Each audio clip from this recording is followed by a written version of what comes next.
Good morning all of you. बच्चों, आज हम लोग हिंदी कक्षा के अंतर्गत हिंदी सेकंड के पाठ 13 के क्रिया तथा क्रिया के भेद इस विषय में जानने का प्रयास करेंगे। बच्चों, क्रिया किसे कहते हैं?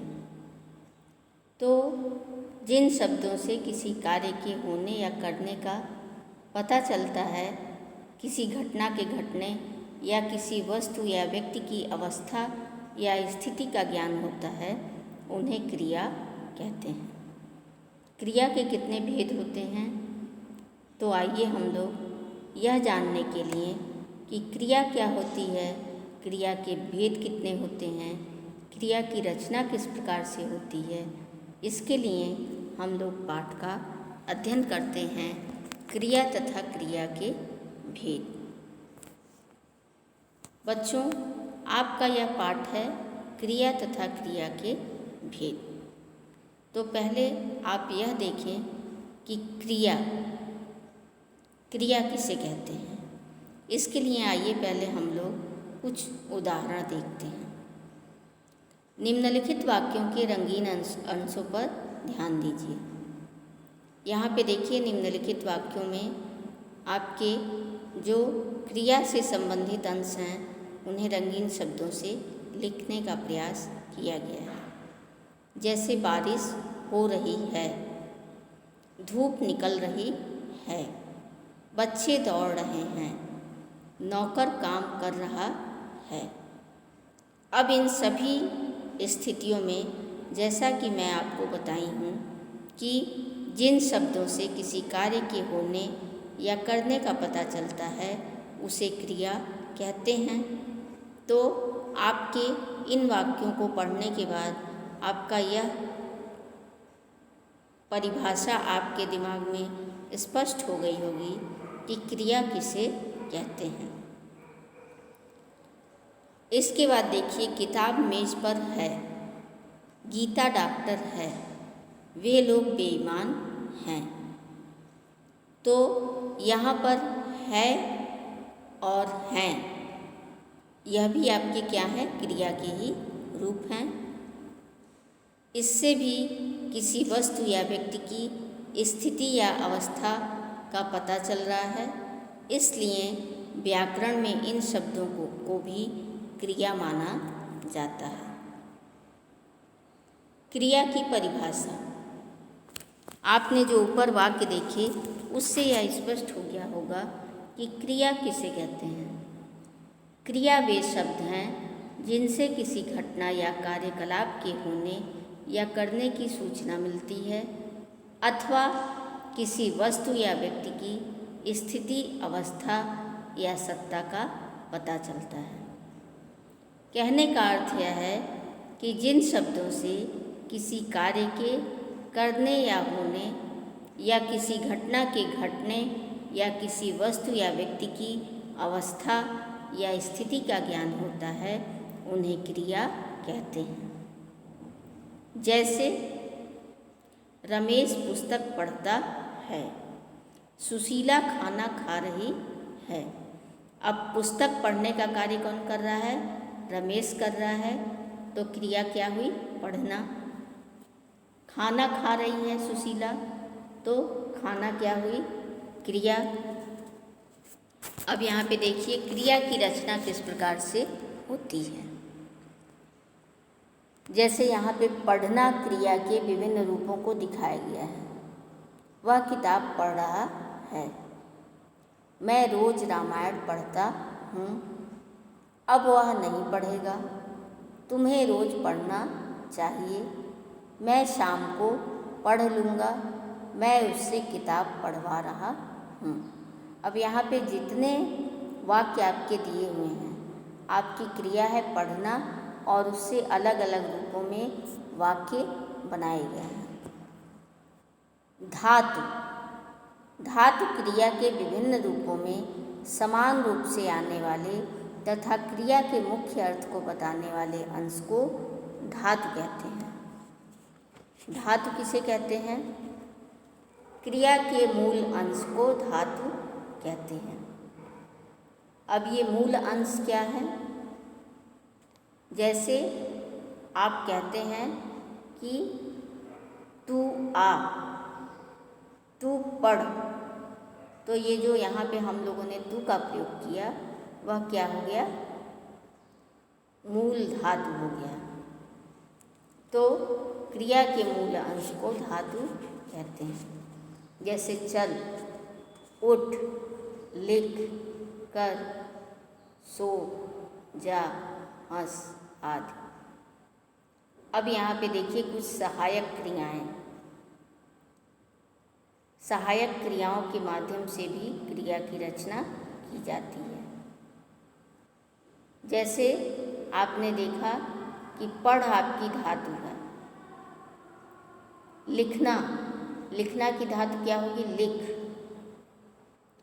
तो यहाँ पे देखिए पढ़ रहा है, पढ़ता हूँ, पढ़ेगा, चाहिए, लूँगा, ये सब क्या हैं? क्रिया पदबंध लगाकर और क्रिया की रचना की जाती है। तो ये क्या होती हैं? सहायक क्रियाएं होती हैं जिनको मिलाकर क्रिया की रचना की जाती है। क्रिया के भेद। क्रिया के भेद दो आधारों पर किए जाते हैं। पहला कर्म के आधार पर और दूसरा रचना के आधार पर। कर्म के आधार पर क्रिया के भेद। इस आधार पर क्रिया के दो भेद होते हैं, सकर्मक क्रिया और अकर्मक क्रिया। सकर्मक क्रिया, जो क्रिया कर्म की अपेक्षा करती है, सकर्मक क्रिया कहलाती है। अर्थात वह क्रिया जो वाक्य में कर्म की अपेक्षा रखती है, अर्थात जिसमें कर्म की आवश्यकता पड़ती है, सकर्मक क्रिया कही जाती है। जैसे खाना, पीना, लेना, देना इत्यादि। सकर्मक क्रिया में क्या होता है कि जो क्रिया कर्म की अपेक्षा करती है, सकर्मक क्रिया कहलाती है। अपेक्षा का अर्थ यह नहीं है कि वाक्य में कर्म उपस्थित हो। यदि कर्म उपस्थित नहीं भी होता है तो कर्म की अपेक्षा करने के कारण क्रिया सकर्मक ही मानी जाती है। किस प्रकार से? जैसे मैंने आइसक्रीम खाई, तुमने खाई या नहीं? हम लोगों ने कल ताजमहल देखा, तुमने देखा या नहीं? मेरे सभी दोस्त चित्र बना रहे हैं, मैंने एक कहानी पढ़ी है। कर्म की पहचान किस प्रकार से होती है? जैसे क्रिया पर क्या या किसे शब्दों को प्रश्न करके कर्म की पहचान की जा सकती है। किस प्रकार से? जैसे मान लीजिए माँ मिठाई बना रही है, तो माँ क्या बना रही है? मिठाई बना रही है। माँ ने बच्चे को मिठाई दी। माँ ने बच्चे को क्या दी? मिठाई। पिताजी ने अकरम को बुलाया। पिताजी ने किसे बुलाया? अकरम को। तो इस प्रकार से कर्म की पहचान हो जाती है कि इस वाक्य में कर्म क्या है। अब सकर्मक क्रिया के भी दो भेद हो जाते हैं, एक कर्मक क्रिया और द्विकर्मक क्रिया। एक कर्मक क्रिया, जिस सकर्मक क्रिया में केवल एक ही कर्म की अपेक्षा की जाती है, एक ही कर्म दिखाई देता है, वहाँ एक कर्मक क्रिया होती है। जैसे वह गाना गाएगी, नौकर ने खाना बनाया, माँ ने नितिन को बुलाया, उसने नौकर को बहुत मारा। इन सभी वाक्यों में एक कर्म दिखाई देने के कारण यहाँ पर एक कर्मक क्रिया है। द्विकर्मक क्रिया। अब द्विकर्मक क्रिया में ऐसे सकर्मक क्रिया जिसमें दो कर्म दिखाई देते हैं। जो सकर्मक क्रिया दो कर्मों की अपेक्षा करती है द्विकर्मक क्रिया कहलाती है। जैसे प्रिंसिपल ने छात्रों को सर्टिफिकेट दिए। अब इस वाक्य में आपको दो कर्म दिखाई दे रहे हैं। मैंने अपने दोस्त से किताबें खरीदी, वह पिताजी से सामान लाया। तो यहाँ पे दो कर्म दिखाई देने के कारण यहाँ पे द्विकर्मक क्रिया है। तो सकर्मक क्रिया के भी दो भेद, एक कर्मक क्रिया और द्विकर्मक क्रिया। अगला आपका है अकर्मक क्रिया। अकर्मक क्रिया वह क्रिया है जो वाक्य में कर्म की अपेक्षा नहीं करती है। जैसे आना, जाना, चलना, दौड़ना, सोना, हंसना, रोना, मुस्कुराना इत्यादि। कहने का अर्थ यह है कि वाक्य में जो क्रिया कर्म की अपेक्षा नहीं रखती है, इसमें कर्म दिखाई नहीं देता है लेकिन कर्म होता रहता है, ऐसी क्रिया अकर्मक क्रिया कहलाती है। जैसे तुम क्यों हंस रहे हो? मैं रोज़ सुबह दौड़ता हूँ। वह रात को 10 बजे सोती है। दोनों बच्चे अच्छे स्कूल में पढ़ते हैं। बच्चा क्यों रो रहा है? आप यहीं बैठिए। अकर्मक तथा सकर्मक क्रिया की पहचान किस प्रकार से की जाती है कि यह अकर्मक क्रिया है और यह सकर्मक क्रिया है। तो इसमें क्या प्रश्न करके, जैसे बच्चा लिख रहा है। अब बच्चा लिख रहा है, क्या लिख रहा है? पत्र भी लिख सकता है, निबंध भी लिख सकता है, कहानी भी लिख सकता है। तो ये क्या हो गया? सकर्मक क्रिया। माँ कपड़े धो रही है। अब धुलने की क्रिया जो हो रही है वो हमें दिखाई दे रहा है। तो क्या धो रही है? कपड़े धो रही है, सकर्मक क्रिया है। मोहन गा रहा है, यह भी सकर्मक क्रिया हो गई। शीला जा रही है। अब शीला जा रही है, यह हमें दिखाई नहीं दे रहा है, इसलिए यहाँ पे क्या हो गया? अकर्मक क्रिया हो गई। बच्चे दौड़ रहे हैं। कौन दौड़ रहा है? बच्चे दौड़ रहे हैं। पिताजी नहा रहे हैं। तो ये सारे वाक्य आपके क्या हो गए? अकर्मक क्रिया के हो गए।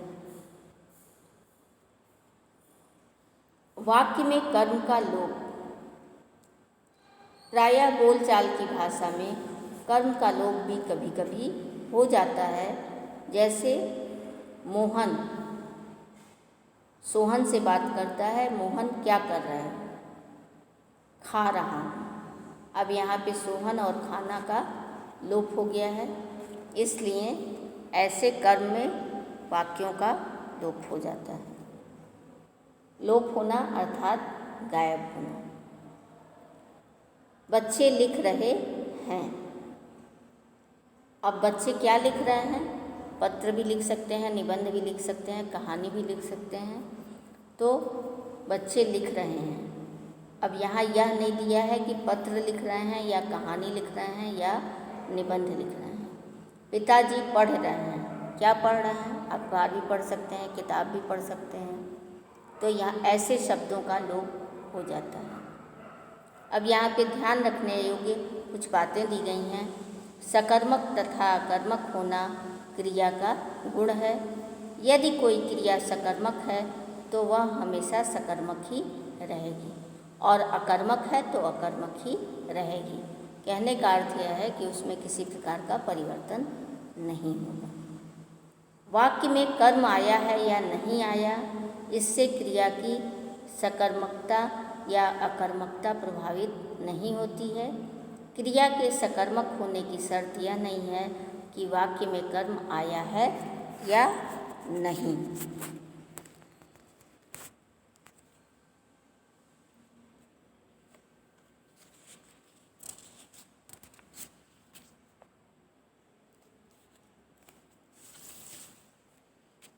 वाक्य में कर्म का लोप। अब रचना के आधार पर क्रिया के भेद। रचना के आधार पर क्रिया के कई भेद होते हैं, सरल क्रिया, संयुक्त क्रिया, प्रेरणार्थक क्रिया और नामिक क्रिया। सरल क्रिया एक धातु से बनी क्रियाएं सरल क्रियाएं कहलाती हैं। सरल क्रिया जो एक धातु से बनी होती है सरल क्रिया कहलाती है। सभी अकर्मक तथा सकर्मक क्रियाएं इस वर्ग में आती हैं, जैसे वे नहीं आए, सब लोग मंदिर गए हैं, कल रात कोई नहीं सोया, उसने आज खूब आइसक्रीम खाई। अगला आपका है संयुक्त क्रिया। दो धातुओं के योग से बनी क्रियाएं संयुक्त क्रियाएं कहलाती हैं। किस प्रकार से? जैसे चल देना, पढ़ लेना, खो जाना, कर लेना इत्यादि। संयुक्त क्रिया यद्यपि दो क्रियाओं के मेल से बनती है, पहली क्रिया से ही क्रिया के अर्थ का पता चलता है, जैसे आ जाना। अब क्रिया का मुख्य अर्थ क्या है? आना। जहाँ तक दूसरी क्रिया का सवाल है उसे रंजक क्रिया कहते हैं, क्योंकि वह अपना अर्थ छोड़कर पहली क्रिया के अर्थ में कुछ विशिष्टता ला देती है। इसी कारण किसी एक क्रिया से बनी संयुक्त क्रियाओं के अर्थ में थोड़ा थोड़ा अंतर आ जाता है। जैसे गाड़ी चल दी। अब यहाँ पे चलना और देना ये दो शब्दों के योग से यह क्रिया बनी है। दोनों का अर्थ क्या है? चलना। गाड़ी चल निकली। अब चलना और निकलना। गाड़ी चल पड़ी, चलना और पढ़ना। तो दो धातुओं के योग से बनी क्रिया को संयुक्त क्रिया कहते हैं। मैंने किताबें खरीद ली हैं। मैंने किताबें खरीद दी हैं। उसने काम कर लिया था। उसने काम कर दिया था। ये सारे आपके संयुक्त क्रिया के ही उदाहरण हैं। अगली आपकी जो रचना के आधार पर क्रिया का भेद है वह है प्रेरणार्थक क्रिया। प्रेरणार्थक क्रिया वह क्रिया है जिसका कर्ता स्वयं कार्य न करके किसी दूसरी संज्ञा को कार्य करने के लिए प्रेरित करता है। जैसे जब हम किसी को प्रेरित करके कोई कार्य करवाते हैं तो वहाँ पर प्रेरणार्थक क्रिया होती है।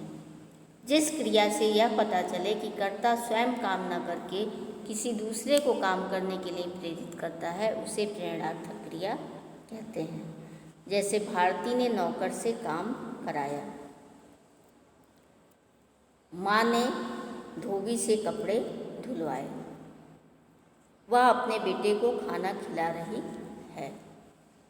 माँ नौकर से कपड़े धुलवा रही है। तो ये सारे आपके प्रेरणार्थक क्रिया के उदाहरण हैं। प्रेरणार्थक क्रियाओं में आप प्रत्यय जोड़कर भी प्रेरणार्थक क्रिया की रचना की जाती है। और इसमें क्या होता है? प्रथम प्रेरणार्थक क्रियाएं और द्वितीय प्रेरणार्थक क्रियाएं।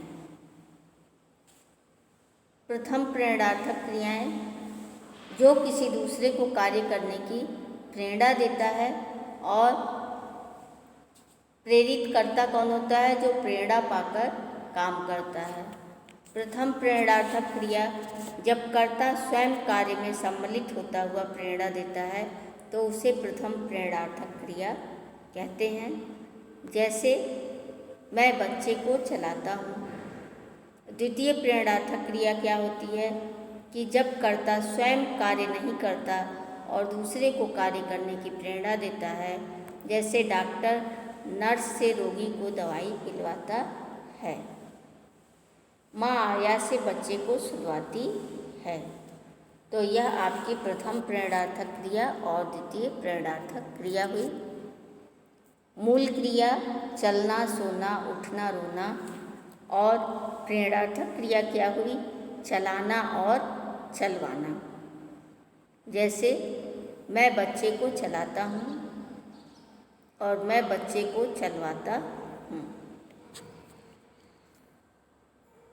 हंसना, बोलना, ये सारे आपके शब्द प्रेरणार्थक क्रिया के अंतर्गत आते हैं और उनसे बुलाना, बुलवाना, हंसाना, हंसवाना, दिलाना, दिलवाना, ये सारे आपके प्रथम प्रेरणार्थक क्रिया और द्वितीय प्रेरणार्थक क्रिया के उदाहरण हैं।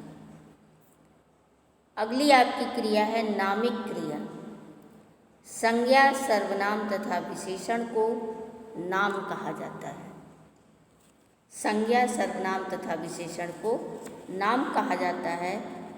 नाम अर्थात संज्ञा, सर्वनाम और विशेषण में जब प्रत्यय जोड़कर क्रियाएं बनाई जाती हैं तो उन्हें नामिक क्रिया या नाम धातु क्रिया भी कहते हैं।